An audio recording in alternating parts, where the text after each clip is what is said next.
안녕하세요. 저는 아토텍 코리아의 박국록이라고 합니다. 오늘은 패키지 서브스트레이트에서 5x5 이하의 파인라인에 대응하는 저희의 디스미어 화학동 솔루션을 발표드리도록 하겠습니다.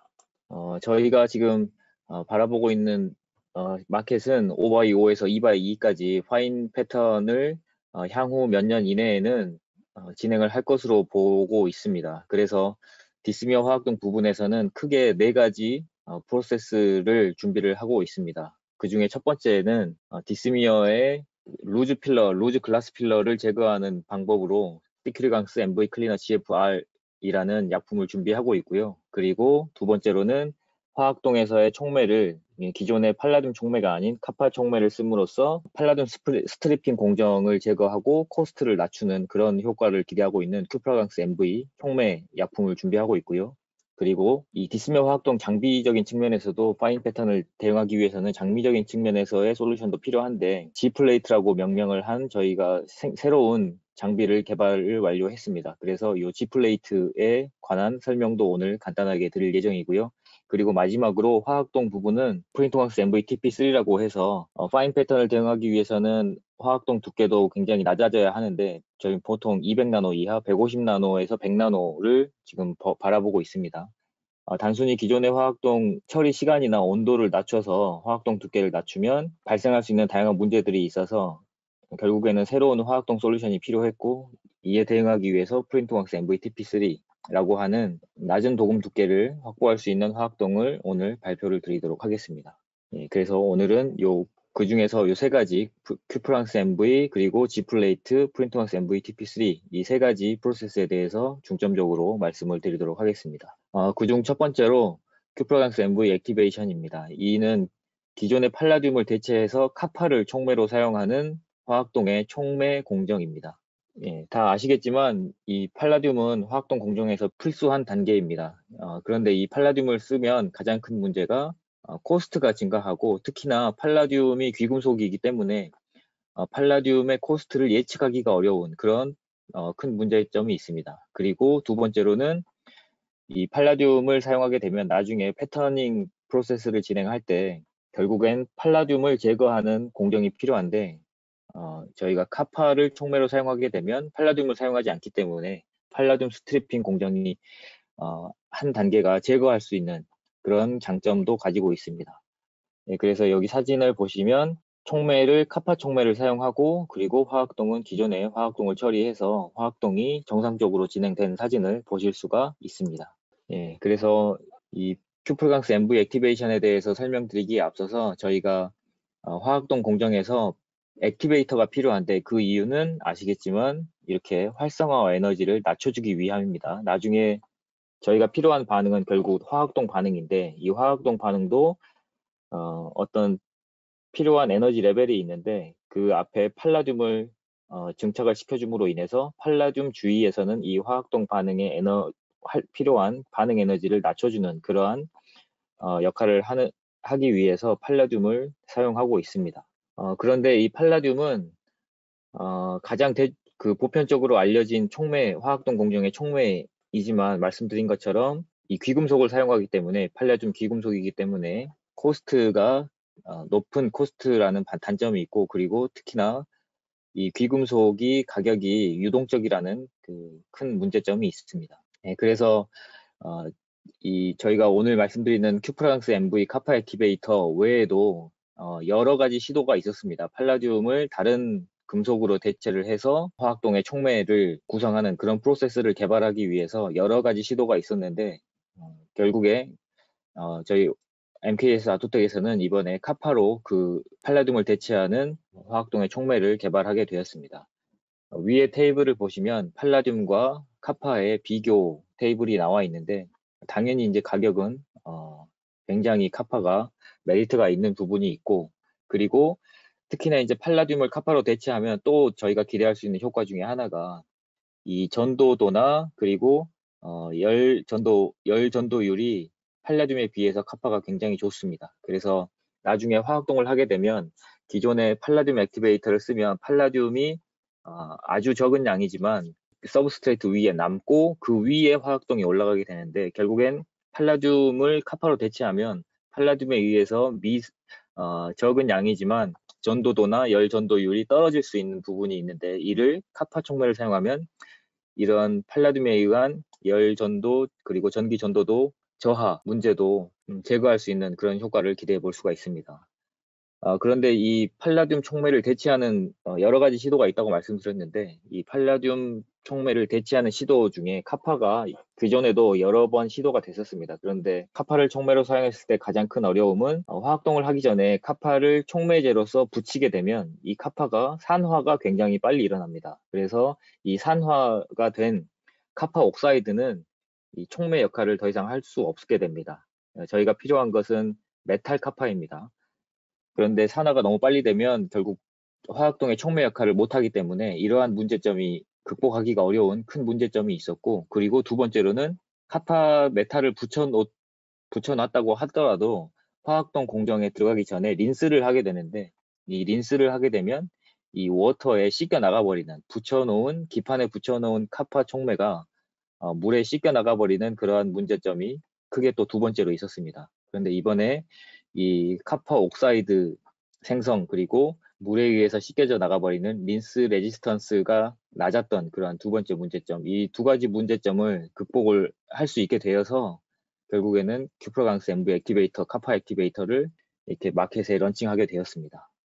네, 그래서 큐프로강스 MV 액티베이터 프로세스를 살펴보면, 기존에는 MV 액티베이터라고 하는 팔라듐 촉매는 한 개 단의 촉매를 사용했는데, 결국에는 카파 액티베이터를 사용하게 되면 이 MV 액티베이터 한 개 단만 교체하면 되는 것이 아니라 그 전에 전처리부터 촉매단 그리고 화학동 전까지 총 4개 정도의 스텝을 한꺼번에 바꾸셔야 합니다. 뭐 아시는 분들도 있겠지만 MV 액티베이터라고 하는 팔라듐 액티베이터는 단순히 이 팔라듐 액티베이터 한 개의 스텝만 있으면 되는 것이 아니라 그 앞에 프리딥 그리고 팔라듐 촉매단 그리고 이 팔라듐 촉매를 환원시켜주는 리듀서단, 이런 여러 가지 스텝이 한 개로 묶여서 결국에는 팔라듐 촉매가 서브스트레이트에 흡착이 되게 되는데, 마찬가지로 이 카파 액티베이터도 전처리와 후처리 같은 것들이 한꺼번에 필요하게 됩니다. 그래서 기존의 수직 화학동 기준으로 보게 되면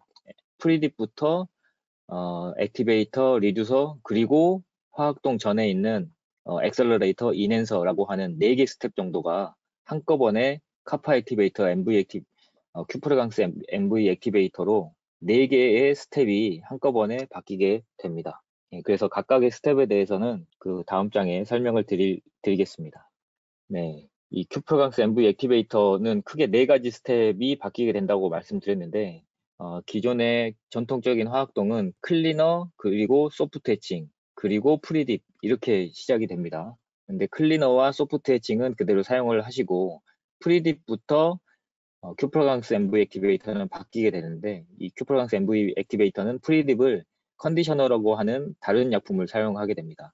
그래서 이 컨디셔너가 큐프로강스 MV 액티베이터 프로세스의 첫 번째 단계라고 볼 수 있는데, 이 큐프로강스 MV 컨디셔너, 이 컨디셔너는 잇따르는 카파 액티베이터 단에서 카파가 결국에는 기판에 잘 붙게 해주기 위해서 기판을 컨디셔닝 처리를 해준다, 이렇게 보시면 될 것 같습니다. 그래서 여기 이제 설명되어 있는 것처럼 웨팅성과 컨디셔닝성을 기판에 부여를 하는 거죠. 그래서 그 다음 단에서 카파가 잘 붙게끔 해주는 그런 역할을 수행하고 있습니다. 그런데 이 컨디셔너라고 하는 성분이 카파를 잘 붙게 해주는데, 저희가 이너레이어 같은 경우는 이렇게 적층을 하는 제품들도 있을 수가 있는데, 그러면 카파 이너레이어가 있을 수도 있습니다. 그러면 카파 이너레이어 위에도 이 컨디셔너가 붙어버리는데, 그러면 나중에 이 카파 이너레이어 위에 화학동이 결국 올라가게 되고, 그 사이에 이러한 컨디셔닝 성분이 남아있으면 나중에 카파 투 카파 신뢰성 문제를 야기할 수가 있습니다. 그래서 이 컨디셔너 스텝이 끝나면 엑시드 린스가 잇따르게 됩니다. 단순히 그냥 이 린스를 사용하시면 안 되고 산세를 사용하셔야 되는데, 이 산세에서 하는 역할은 이 이너레이어, 카파 위에 흡착된 컨디셔닝 성분을 제거하는 그러한 역할을 수행하게 됩니다. 그러므로 큐프로강스 MV 액티베이터의 컨디셔너를 사용하게 되면 그 다음 수세는 엑시드 린스를 꼭 사용해야 된다. 이렇게 말씀드리겠습니다. 그리고 컨디셔너 스텝이 끝나고 엑스드린스까지 끝나면 그 다음에는 셀렉터라고 하는 스텝이 또 이어지는데, 결국은 이 셀렉터도 카파를 결국 붙이는 공정은 아닙니다. 카파를 붙이기 위한 또 두 번째 전처리인데요. 이 셀렉터라고 하는 공정은 앞선 단에서 컨디셔너가 전체에 다 흡착이 됐습니다. 컨디셔닝 성분이 홀 안쪽에 전부 다 이렇게 흡착이 되었고, 말씀드린 것처럼 이너레이어 카파 위에는 나중에 신뢰성 문제가 있을 수 있기 때문에 컨디셔너를 제거를 해줘야 되는데, 엑시드 린스에서도 제거를 하기 위해서 엑시드 린스를 사용을 했지만 그럼에도 불구하고 부족할 수가 있기 때문에 남는 컨디셔너를 한 번 더 제거해주기 위해서 셀렉터라고 하는 약품 공정을 한 번 더 진행을 하게 됩니다. 그래서 이 셀렉터의 첫 번째 역할은 컨디셔닝 성분의 이너레이어 카파 위에 컨디셔너의 제거가 첫 번째 기능이고, 두 번째로는 그러면 드러난 카파 레이어가 있는데, 이너레이어 카파가 있는데, 이 드러난 카파 레이어도 산화가 생기면 나중에 화학동 공정에 들어가서 촉매 역할을 못하고 화학동이 성장할 수 없는 상태가 됩니다. 그래서 드러난 카파 레이어도 옥사이드 층이 생기지 않게 막아줘야 하는데, 이러한 역할을 셀렉터에서 수행을 합니다. 그래서 셀렉터에서 수행하는 두 번째 기능은 카파 옥사이드를 제거하고, 그리고 이 메탈 카파로 잘 유지할 수 있게, 산화가 생기지 않게 하는 것이 이 셀렉터의 두 번째 기능이라고 할 수 있겠습니다. 네, 그렇게 해서 컨디셔너와 셀렉터라고 하는 전처리 두 단계의 전처리가 끝나게 되면 드디어 이제 카파를 실제로 기판에 붙이는, 카파 촉매를 붙이는 스텝인 액티베이터, 큐프로강스 MV 액티베이터 스텝이 잇따르게 됩니다. 큐프로강스 MV 액티베이터는 실제로 팔라듐이 전혀 없습니다. 팔라듐 성분이 전혀 없는 스텝이고, 그리고 이 카파 액티베이터는 이온 타입이 아니라 콜로이달 타입의 카파 액티베이터입니다. 그래서 나중에 실제 이제 파티클 사이즈도 말씀드리겠지만, 나노 스케일의 카파 파티클을 기판에 붙이는 그러한 공법입니다. 그리고 이렇게 카파 액티베이터에서 나노 사이즈의 카파 파티클을 촉매 역할로 붙이게 되면, 그 다음에는 바로 이제 화학동이 잇따르게 되는데, 화학동 반응이 사실은 팔라듐에 비해서는 촉매로서의 그 반응성이 팔라듐보다는 약간 약합니다. 카파 액티베이터가. 그래서 화학동의 초기 개시 반응이 팔라듐 촉매에 비해서 카파 촉매를 사용했을 때는 조금 더 느려질 수가 있습니다. 이를 보완하고자 액티베이터가 끝나고 화학동에 들어가기 전에 인핸서라고 하는 스텝을 하나를 더 준비를 해서 이 인핸서 단까지 처리를 하게 되는데, 인핸서는 화학동 개시 반응을 조금 더 빨리 일어날 수 있게 해주는 그러한 역할을 수행한다고 보시면 될 것 같습니다. 여기까지가 이제 카파 액티베이터라고 하는 스텝에 대해서 말씀을 드렸고요. 결국에는 많이 보신 분들도 많이 있겠지만 카파 액티베이터가 이렇게 기판에 붙게 된다는 것을 모식도로 표현을 했습니다. 그래서 파티클 사이즈 아까 말씀드린다고 했는데, 이게 카파 촉매를 처리하고 나서 화학동에 들어가기 전에 카파 촉매만 처리하고 나서 그 상태를 스템으로 촬영한 사진입니다. 저희가 이 사진을 촬영하기 위해서 단순히 서브스트레이트, 기존에 사용하고 있는 서브스트레이트 위에 카파 촉매를 흡착시키고 그리고 나서 촬영한 것이 아니라 이를 잘 볼 수 있도록 특별한 시료를 사용해서 촬영한 것이라는 건 좀 미리 말씀을 드리고요.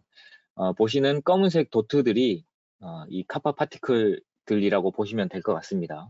그래서 얘를 사이즈를 측정해 보면 대부분 10나노 수준, 10나노 수준 이하 요 정도 사이즈를 나타내고 있습니다. 여기 이제 스케일 바가 지금 20나노미터라고 되어 있으니까 스케일 바의 절반 이하 싱글 도트의 사이즈가, 지름이 스케일 바의 절반 이하로 보여지는데, 그러므로 이제 10나노 이하라고 볼 수가 있겠죠. 그리고 이 카파 촉매 약품을 그대로 DLS라고 하는 파티클 카운터로 측정을 하게 되면 대부분 측정되는 파티클의 사이즈가 10나노보다 살짝 적은 사이즈의 파티클들이 대부분 이렇게 측정이 됩니다. 이 두 가지를 통해서 실제 카파 촉매의 파티클 사이즈가 10나노 언더 10나노 수준의 사이즈라는 것을 알 수가 있습니다. 그리고 참고로 팔라듐을 사용하는 기존의 촉매 같은 경우는 팔라듐 파티클이 비슷합니다. 한 10나노 수준에서의 파티클 사이즈를 보여주고 있습니다. 그래서 카파 촉매의 카파 파티클 사이즈는 10나노 수준이다. 이렇게 말씀드릴 수 있습니다.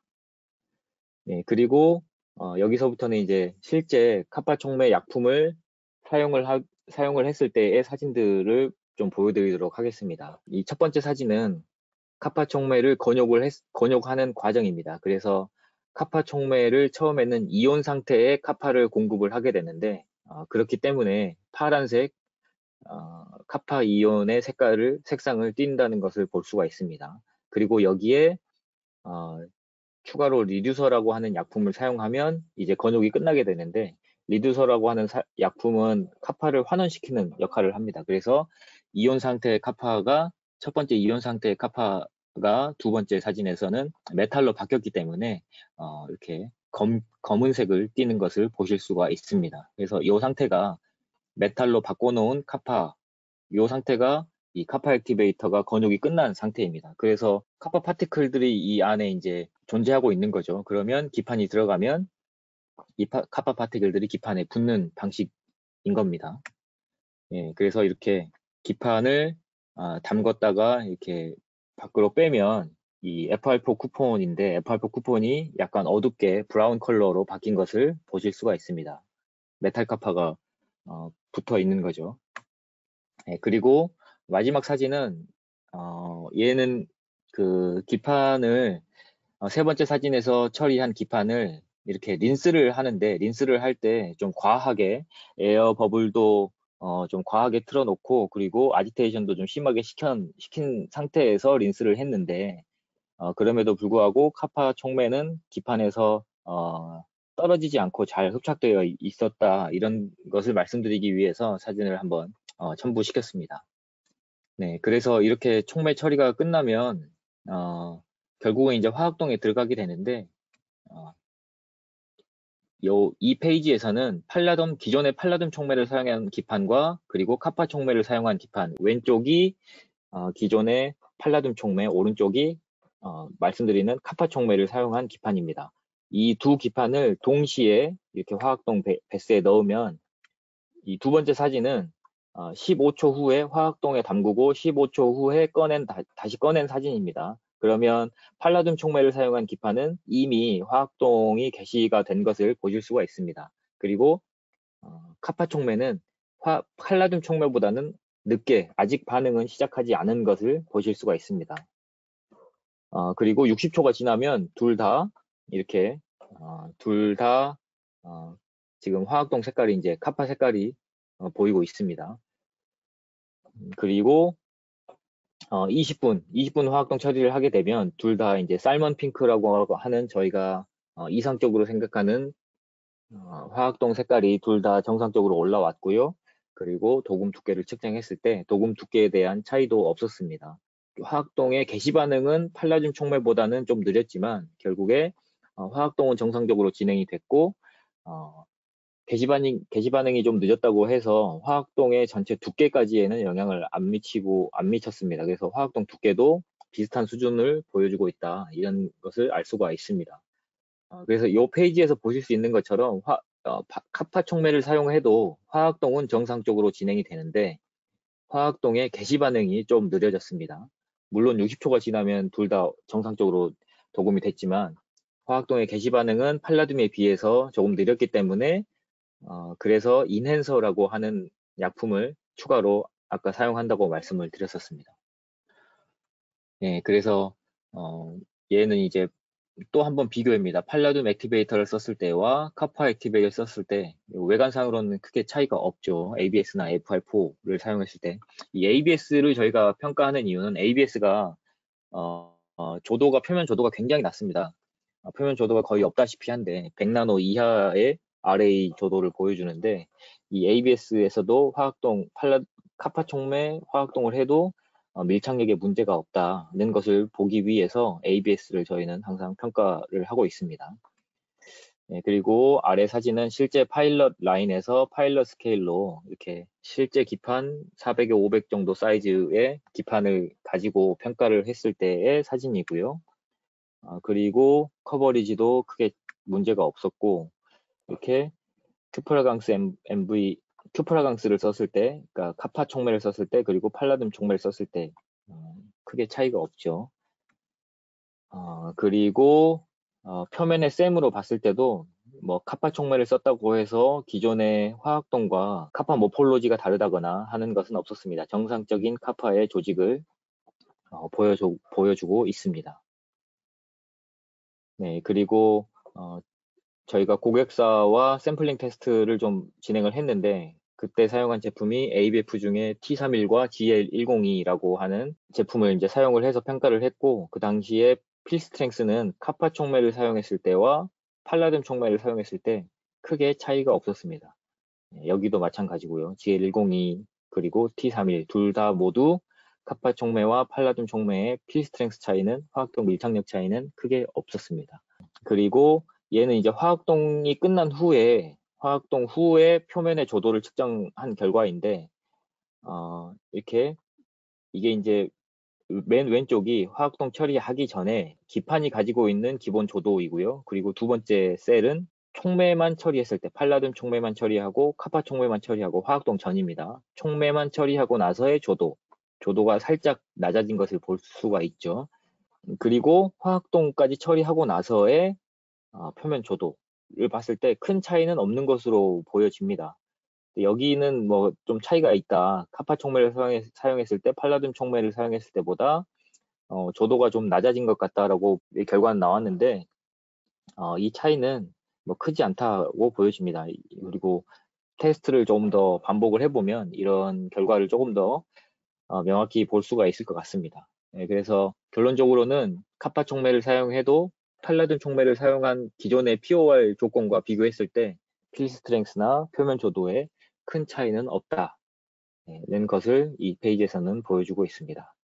네, 그리고 화학동 카파 촉매를 처리하고 화학동을 처리하고 결국에는 이러한 패턴 공정을 진행하게 되는데, 이러한 패턴을 형성할 때 나중에 화학동 시드 애칭을 해야 합니다. 화학동 시드 애칭을 할 때 팔라듐 촉매를 사용하는 기존의 POR은 화학동 시드 애칭을 하면 팔라듐은 여전히 남게 됩니다. 그래서 팔라듐 스트리핑이라고 하는 공정을 추가로 수행해야 되는 경우가 생기는데, 그러면 이 팔라듐 애칭을 할 때 이 패턴까지 애칭이 되기 때문에, 팔라듐은 카파보다 훨씬 애칭이 잘 안 되기 때문에, 쉽게 표현하면 좀 더 강력한 애칭제를 사용하기 때문에 팔라듐을 애칭할 때 이 패턴까지 데미지를 받습니다. 그러므로 이 위쪽에 두 개 나와 있는 사진이 팔라듐 스트리핑을 한 패턴의 형상이고요.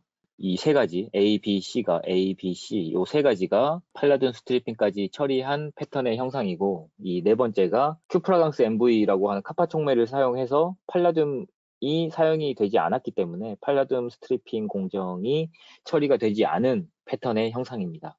훨씬 이 스퀘어 직각의 모양이 훨씬 더 선명하게 남아있는 것을 볼 수가 있습니다.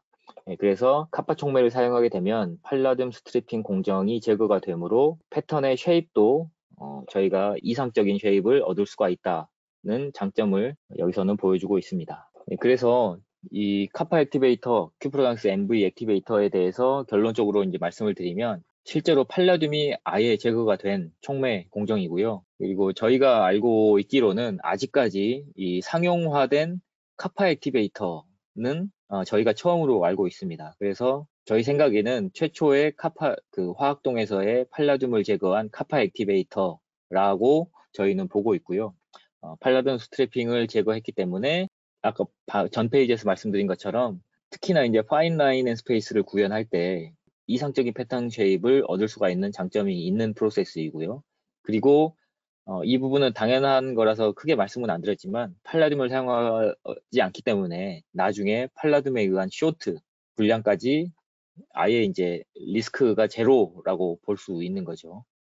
그리고 팔라듐을 썼을 때와 마찬가지로 뭐 화학동 커버리지에는 문제가 없다는 것을 이제 말씀드리고, 카파를 사용하기 때문에 팔라듐을 사용했을 때보다 가격적인 측면에서도 메리트가 있다는 것을 알 수가 있습니다. 그래서 이 큐브라강스 카파 액티베이터는 현재 상태는 저희가 개발은 끝났고 저희 인터널 평가까지는 모두가 끝나서 고객사와 지금 샘플 워크를 하고 있는 상태라고 보시면 될 것 같습니다. 그래서 이 카파 액티베이터에 대해서 한번 궁금하시거나 평가를 해보고 싶으시면 언제든 저희와 함께 연락 주셔서 같이 평가를 해보시면 될 것 같습니다. 네, 이상이 화학동에서의 팔라듐 촉매를 대체하는 카파 액티베이터 큐프랑스 MV 액티베이터에 대한 설명이었습니다. 네, 다음으로는 화학동 약품입니다. 앞서는 화학동 공정의 촉매단에 대한 새로운 약품을 말씀을 드렸고 이번에는 화학동 본 프로세스에 대한 설명을 좀 드리도록 하겠습니다. 기존에 사용하고 있는 약품들도 있지만 이번에 파인 라인 앤 스페이스를 대응하기 위해서 프린토원스 MVTP3라고 하는 약품을 새로 이제 개발을 했고요. 저희끼리는 이제 스마트 일레스 카파 프로세스다 이렇게 부르고 있는데 왜 그런지는 설명을 좀 드리도록 하겠습니다. 네, 그래서 이 MVTP3에 대해서 이제 말씀을 드리면 MVTP3는 파인 라인 앤 스페이스를 대응하기 위해서 개발을 했다 계속 말씀을 드리는데 그러면 이 파인 라인 앤 스페이스를 위한 화학동은 뭐가 필요하냐 이렇게 살펴보면 화학동의 도금 두께도 일단은 낮아져야 됩니다. 시드 애칭 프로세스의 퍼포먼스를 높이기 위해서는 결국에 애칭해야 할 시드, 화학동 시드의 두께도 낮아져야 되고 이게 최소한 100나노 수준의 화학동 두께를 그래서 요구를 하고 있습니다. 차세대 화학동에는. 그런데 기존의 화학동을 가지고 단순히 이제 처리 시간만 낮춰서 만약에 100나노 화학동을 만들었다라고 하면 사실은 가장 큰 문제가 기판 전체에 그리고 특히나 비하올 안쪽까지 화학동이 균일하게 100나노가 올라가지 않습니다. 어느 부분은 화학동이 100나노가 올라가고 어느 부분은 100나노 이상 두껍게 올라가고 어느 부분은 심지어 도금이 되지 않는 부분도 생길 수가 있습니다. 기존의 화학동으로 단순히 처리 시간만 뭐 5분 처리를 해서 100나노 화학동을 만든다고 하면 이러한 화학동 두께가 균일하게 올라가지 않는 그러한 문제가 가장 심각하게 일어날 수가 있습니다. 네, 그렇기 때문에 이런 문제를 극복해야 되는 저희한테는 과제가 있었습니다.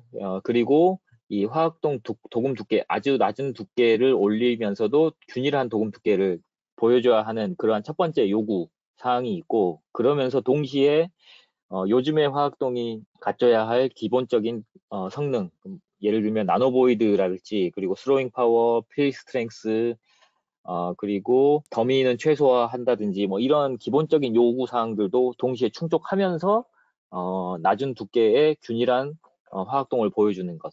이게 이제 저희한테는 챌린지였던 거죠. 이런 챌린지들을 다 이제 충족을 한 약품이 MVTP3다 이렇게 말씀을 드릴 수 있겠습니다. 네, 그래서 MVTP3 가장 먼저 이제 화학동 도금 두께에 대한 결과를 말씀을 먼저 드리도록 하겠습니다. 저희가 지금 15분에서 20분 정도 화학동 처리 시간을 대부분 이제 기존의 화학동 라인들이 사용하고 있는데 MVTP3도 그렇기 때문에 한 15분에서 20분 정도 처리를 했을 때 100에서 150나노 화학동 두께가 올라가는 것을 타겟으로 약품을 개발을 했습니다.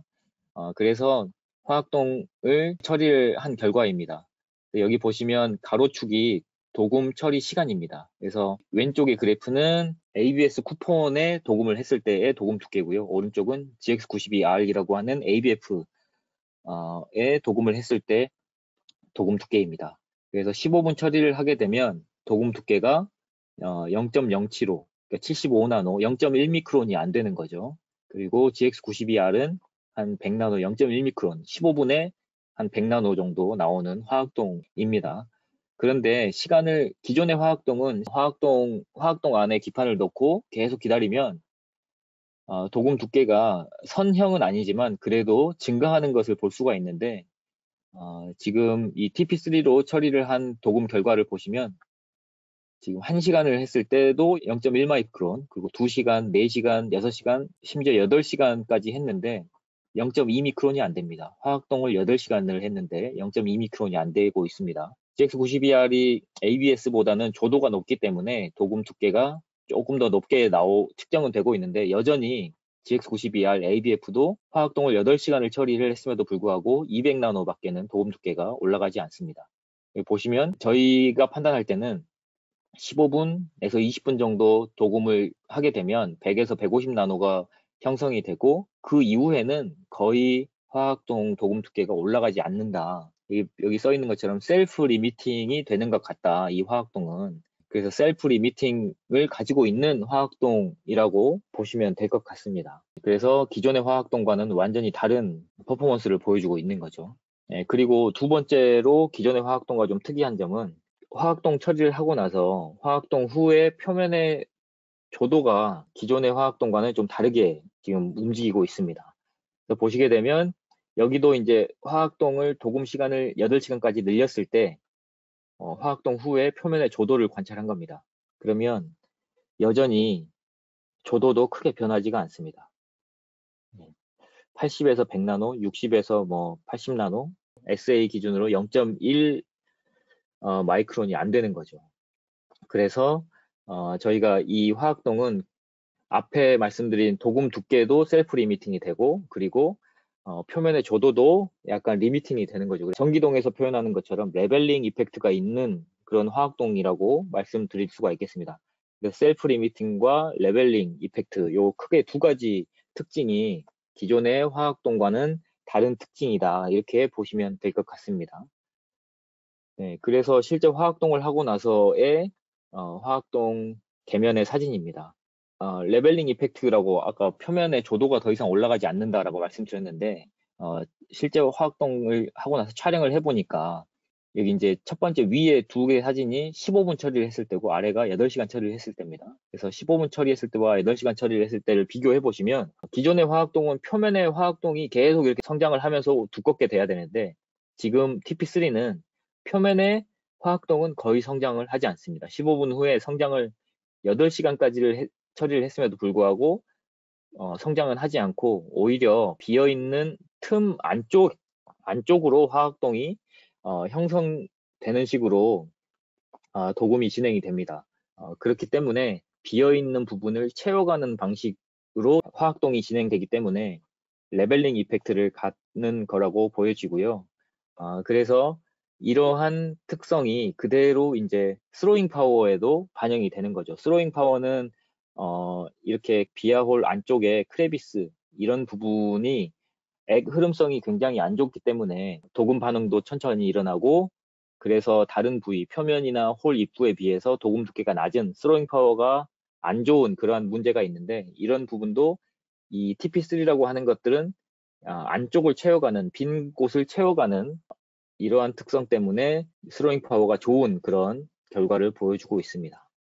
그러면 왜 저희가 셀프 리미팅과 레벨링 이펙트를 갖는 것인지 화학동, 이 TP3라고 하는 화학동은 그거에 대해서 이제 설명을 좀 간단히 드리고 있는데 이 그림으로 설명을 드리겠습니다.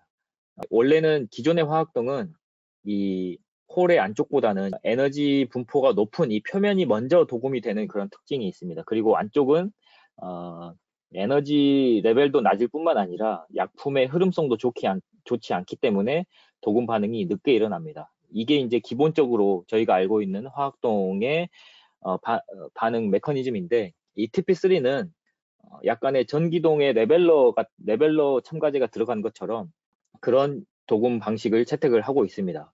그래서 기존의 화학동과 마찬가지로 이 에너지 레벨이 높은 부분에 화학동이 먼저 진행되는 것은 맞습니다. 그런데 이 에너지 레벨이 높은 부분에 화학동도 진행이 되지만 화학동에 들어가 있는 첨가제도 여기에 먼저 흡착이 됩니다. 그러면 어느 정도 도금을 억제를 합니다. 그리고 표면에서의 먼저 화학동 반응이 시작돼서 화학동 반응이 일단 끝나면 그 다음에는 더 이상 반응을 일어나지 않도록 또 첨가제가 역할을 합니다. 그러면 이 표면에서의 도금 반응은 이미 끝났죠. 그러면 이 안쪽 도금 반응이 늦게 시작된 이 안쪽에서는 이제 도금 반응이 시작됩니다. 늦게 시작을 합니다. 그런데 얘도 일단 도금 반응이 시작되고 언젠가는 끝나겠죠. 그 반응이 끝나면 그때는 더 이상 이제 여기도 성장을 멈추는 거죠. 그래서 얘는 먼저 도금이 시작됐고 먼저 성장까지 멈췄고 얘는 나중에 도금이 시작되지만 도금이 끝나면 어쨌든 성장은 멈추고 이래서 결국에는 시간이 지나면 표면과 이 안쪽의 도금 두께가 100에서 150 나노 수준으로 일정한 도금 두께를 얻을 수가 있는 겁니다. 그래서 결국에는 이 레벨링 이펙트가 굉장히 중요한 거죠. 그래서 기존의 화학동이 가지고 있지 않는 레벨링 이펙트를 갖게 함으로써 이 MVTP3는 낮은 화학동의 도금 두께와 그리고 안쪽에서의 도금 두께, 스로잉 파워 확보 이런 퍼포먼스를 얻을 수가 있게 되었습니다. 그래서 여기 부분은 뭐 다 뭐 문제가 없다, 신뢰성이나 이런 부분에서도 문제가 없었다는 내용이고요. 이 부분은 뭐 넘어가도록 하겠습니다. 보시면 될 것 같고 이 부분도 뭐 비슷한 내용입니다. 스로잉 파워를 측정하는 방법, 위치에 따라서 이렇게 퍼센트는 다 달라지게 되는데 결국에는 기존보다는 훨씬 높은 수치를 보여주고 있다는 거고요. 그리고 한 번 더 이렇게 실제 도금 두께입니다. 10분에서 60분 이렇게 했을 때 도금 두께는 크게 차이가 없습니다. 예. 그리고 이게 이제 FR4와 T31이라고 하는 ABF를 처리했을 때 표면의 사진입니다. 얘도 기존의 일반적인 화학동을 사용했을 때와는 표면 색상 차이도 없이 정상적으로 도금이 잘 됐습니다. 네, 그래서 MVTP3 화학동에 대해서 정리를 해드리면 기존의 각 화학동과는 전혀 다른 150나노 수준에서 화학동이 거의 멈추는 맥스 한 250나노까지 가능은 한데 어쨌든 한 150나노 수준에서 화학동 성장이 자동적으로 멈추는 스마트 화학동 이렇게 이제 말씀드릴 수가 있고요. 그러면서 이제 동시에 이 안쪽에 스로잉 파워도 좋고 그 미도금 영역이 없기 때문에 신뢰성까지 충분히 확보가 된 화학동이라고 말씀을 드릴 수가 있겠습니다. 그리고 한 가지 특징이 기존의 화학동과는 다르게 니켈이 들어가 있지 않은 화학동입니다. 그래서 니켈에 의해서 또 떨어질 수 있는 전기 전도도 그리고 비하필 성능이 좀 낮아질 수 있는 니켈에 의해서 이런 부분에서의 디메리트도 좀 극복된 화학동이라고 말씀드릴 수가 있겠습니다. 네, 그래서 MVTP3 화학동은 저희가 개발은 끝났고 이미 고객사와 평가가 진행 중에 있는 약품입니다. 그래서 MVTP3도 관심이 있으시면 같이 한번 진행을 해보면 좋을 것 같습니다. 예, 그리고 이제 마지막으로 이제 G플레이트라고 하는 장비를 소개를 시켜드릴 건데, 단순히 저희가 이 파인 라인 스페이스를 구현하기 위해서는 약품만 준비가 되면 되는 것이 아니라 장비적으로도 굉장히 준비가 돼야만 파인 라인 스페이스를 구현할 수가 있습니다. 두께 편차랄지 아니면 저희가 수직의 바스켓 방식 같은 경우는 기판을 여러 장 동시 처리하기 때문에 그 판넬 간 두께 편차도 파인 라인 앤 스페이스를 구현함에 있어서는 굉장히 큰 허들로 지금 여겨지고 있습니다. 그래서 이런 부분들은 장비적으로 조치가 있어야 되기 때문에 저희가 장비적인 측면에서도 파인 라인 앤 스페이스를 대응하기 위해서 준비를 했는데 이 부분 G 플레이트에 대해서 말씀을 드리도록 하겠습니다. 실제 외관은 이렇게 생겼고요. 얘는 저희가 요코하마에 있는 아토텍 재팬의 실제 요 라인이 셋업이 돼 있어서 그 라인을 촬영한 사진입니다. 그래서 디스미어부터 화학동까지 샘플웍은 가능한 상태입니다. 네, 그래서 기존에 저희가 아토텍이 보유하고 있는 도금 장비 라인업인데요. 그 중에서 요 G 플레이트라고 하는 부분을 설명을 드리도록 하겠습니다. 기존에는 다 아시겠습니다. 근데 이제 파인 라인 스페이스를 구현하기 위해서는 특히나 파티클이 생성이 되면 안 됩니다. 파티클 컨트롤이 굉장히 중요하고요. 그리고 말씀드린 것처럼 이 두께 편차, 판넬 내에서의 한 기판 내에서의 두께 편차, 그리고 판넬과 판넬 사이의 두께 편차, 이런 것들이 굉장히 중요한 항목입니다. 그리고 스로잉 파워도 여전히 당연히 좋아야 하고요. 이 스로잉 파워는 약품적으로도 개선할 수 있지만 장비적인 부분에서, 설비적인 부분에서의 개선도 할 수 있는 부분이 많이 있기 때문에 스로잉 파워도 장비적으로 좀 준비를 해야 합니다. 그래서 결국 이러한 여러 가지 요구 사항들을 충족시켜주기 위해서 새로운 장비가 필요하게 됐고 저희 아토텍에서는 G플레이트라고 하는 새로운 컨셉의 장비를 준비를 하게 되었습니다. 그래서 앞서 말씀드린 여러 가지 파인 라인 앤 스페이스를 구현하기 위해서 차세대 프로세스에는 여러 가지 이제 요구사항들이 이제 논의가 되고 있는데 그 중에서 이제 파티클 컨트롤 말씀드린 파티클 컨트롤은 저희가 얘를 클린룸 레벨의 장비로 만들었습니다. 그래서 이따가 좀 더 구체적으로 보여지게 되겠지만 기판이 움직이는 구간은 이 전부 다 실링이 되어 있는 상태에서 기판이 이동을 하게 됩니다. 그리고 결국에는 이 트랜스포터라고 하는 트랜스포터가 기판을 잡고 움직이게 되는데 트랜스포터 자체에서 생기는 파티클들도 있는데 이 부분을 최소화하고 트랜스포터에서 생기는 파티클을 기판에는 이렇게 오염되지 않도록 하는 그러한 솔루션들도 적용이 되어 있고요. 그리고 저희가 파티클 컨트롤 외에도 뭐 스로잉 파워나 그리고 비하 신뢰성이나 이런 부분들 그리고 두께 편차 이런 기본적인 기판의 품질을 향상시키기 위해서 이퀄라이즈드 커튼 플로우라고 하는 새로운 방식의 솔루션 공급 방법을 적용을 했는데 이 부분을 좀 말씀을 드리도록 하겠습니다. 그래서 이퀄라이즈드 커튼 플로우 ECF라고 부르는데 ECF 타입의 약품을 공급하는 방식이다 이렇게 말씀을 드렸는데 이 방식은 수직에서처럼 기판을 약품 안에 침적을 시켜서 도금을 하는 방식이 아닙니다. 그래서 결국에는 이 오른쪽에 있는 이런 방식입니다. 어떤 플러딩 디바이스라고 하는 약품을 공급하는 디바이스가 있고 이 공급하는 디바이스에서 약품이 흘러나오면 이 흘러나온 약품이 기판을 타고 내려가는 방식으로 이렇게 약품을 처리를 하게 됩니다. 그래서 기존의 비아홀을 이 네모를 비아홀이라고 생각하면 이 파란색 네모를 비아홀이라고 생각하면 기존에는 수직 같은 경우는 사실은 비아홀 안쪽으로 약품을 집어넣어주는 그러한 디바이스는 사실은 없습니다. 그냥 솔루션 익스체인지에 의해서 비아홀 안쪽으로 약품을 공급하는 방식이고요. 그렇기 때문에 이 홀 안쪽으로 약품을 공급하는데 한계가 있습니다. 그런데 라미나 플로우 효과를 이 G플레이트에서는 얻을 수가 있는데 기판은 세워져 있고 약품은 위에서 아래로 흐르게 됩니다. 그러면 요 사진에 있는 것처럼 되는 거죠. 이게 비아홀이 옆을 보고 뚫려 있는 방식이 될 겁니다. 기판이 세워져 있기 때문에. 그리고 약품은 위에서 아래로 이렇게 ECF 플로우 다이렉션이라고 표현이 되어 있는데 약품은 위에서 아래로 흐르는 형태입니다. 그래서 약품이 위에서 아래로 흐를 때 홀 안쪽을 한 바퀴 이렇게 휘감고 돌아서 다시 나와서 아래로 흐르는 그런 방식인데 이게 이제 라미나 플로우인 거죠.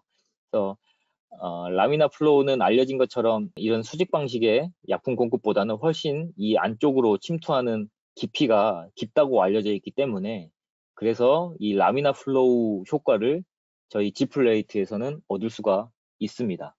이러한 ECF 라미나 플로우에 의해서 스로잉 파워도 이 홀 안쪽까지 약품이 훨씬 더 잘 공급이 되기 때문에 스로잉 파워도 개선할 수가 있었고 그리고 이 이너레이어 캡처 패드의 나중에 신뢰성에 요즘에 문제가 많이 되는데 이 신뢰성에서도 이 캡처 패드 위에 소프트 해칭이나 이런 약품이 훨씬 더 작용을 잘 할 수 있기 때문에 신뢰성에서도 충분히 장점을 가지고 있는 그런 설비라고 볼 수가 있겠습니다. 네, 그래서 약품은 여기 펌프에 저장을 하고 있다가 펌프에 의해서 위로 끌어올려져서 결국에는 이 플러드바라고 하는 디바이스로 공급이 되고 독립된 기판이 들어가는 공간에 플러드바에서 약품을 공급하는 이 기판이 들어있는 공간은 이렇게 되어 있는 거죠. 기판이 여기 사이에 이렇게 있는 거고 기판의 양쪽에서 플러딩 디바이스에서 약품을 공급하고 그리고 기판을 처리한 약품은 다시 아래로 떨어져서 기존의 펌프라고 하는 약품 저장도로 들어가는 이렇게 순환을 하는 구조인 겁니다. 그래서 침적 방식이 아니고요. 단순히 그냥 ECF로 라미나 플로우에 의해서 약품이 처리가 되고 아래로 떨어지는 방식이고 그리고 추가로 한 가지 특이점은 여기 안에서 약품 처리를 하고 그리고 약품 처리가 끝나면 약품 관련된 밸브들이 잠기고 린스가 열리면서 이 기판은 그대로 있는 상태에서 린스 처리까지 하고 그 다음 단으로 넘어가는 방식이라고 보면 될 것 같습니다. 그래서 이렇게 돼 있는 거죠. 기판이 들어가는 프로세스 탱크가 위에 있고 아래에 별도로 약품을 저장하는 펌프 탱크가 따로 있는 겁니다. 그리고 저희가 클린룸 이렇게 말씀을 드렸는데 클린룸 레벨로 모든 것들이 제작이 돼서 클린룸 레벨 6, 7을 규격에 부합하는 조건에서 이 장비가 제작이 됐다 이렇게 보시면 될 것 같고요. 그리고 저희가 공기 공기에 의해서 공기 중에 있는 파티클이 기판에 묻을 수도 있는데 이런 부분을 최소화하기 위해서 기판이 이동할 때는 항상 실링된 상태로 이동을 하고 그리고 이 안쪽으로 이제 기판이 실제로 처리를 하러 프로세스 탱크로 들어가면 그때도 이 위에 뚜껑이 닫혀서 결국은 에어에 의한 파티클을 최소화할 수 있습니다. 그리고 그냥 두면은 어쨌든 또 어떤 파티클이 또 오염을 시킬 수가 있기 때문에 항상 여기에 이제 에어 필터를 달아서 그래서 에어가 이 들어올 때 항상 필터레이션을 하고 들어오게끔 장비 자체에 아예 이러한 시스템이 구현이 되어 있습니다. 네, 그리고 뭐 자동화는 뭐 제아도텍 장비니까 자동화는 다 돼 있고요. 그래서 실제 테스트를 하게 되면 이렇게 됩니다. ABF 제품으로 이제 테스트를 한 거고요. 네, 그리고 두께 편차는 기존의 이제 수직 베스는 뭐 이렇게 두께 편차가 그렇게 좋지 않습니다. 그런데 이렇게 G 플레이트 처리를 하게 되면 두께 편차가 굉장히 좋은 것을 보실 수가 있습니다. 여기 이제 구체적인 숫자들이 나와 있는데 지금 스탠다드 디비에이션 기준으로 10나노 이하로 300나노, 400나노를 도금을 했을 때 스탠다드 디비에이션이 10나노 이하로 굉장히 낮은 스탠다드 디비에이션을 보여주고 있습니다. 그래서 이 수치들은 나중에 한번 보시면 될 것 같고요. 그래서 결국은 두께 편차가 굉장히 우수하다 이렇게 보면 될 것 같고요. 그래서 지금은 저희가 패키지 고객사의 SAP를 대응하기 위해서 이 장비를 처음에 이제 개발을 했기 때문에 기판은 0.2mm에서 한 3mm 정도로 ABF 이미 빌드업 필름이 올라간 두꺼운 기판을 대응을 주로 지금은 하고 있습니다. 네, 그래서 지금 저희가 보유하고 있는 파일럿 장비는 실제 이 정도 스케일로 디스미어부터 화학동까지 전체가 다 테스트를 할 수 있게 준비가 되어 있습니다. 네, 그리고 저희가 이걸 양산 라인으로 가지고 가게 되면 당연히 이제 기판을 한 장씩 처리하기 때문에 스루풋에 대한 우려가 있습니다. 그래서 얘를 이제 스케일업해서 양산 라인은 한 번에 8매를 처리할 수 있게끔 하는 방식으로 지금 개발을 하고 있고요. 그래서 시간당 120매, 월 한 10,000캐파 정도 할 수 있는 라인을 지금 준비를 하고 있습니다. 네, 그래서 이 G 플레이트 장비에 대해서 이제 설명을 다 드렸는데 이 장비도 결국은 같이 한번 테스트를 해보시는 게 가장 좋을 것 같습니다.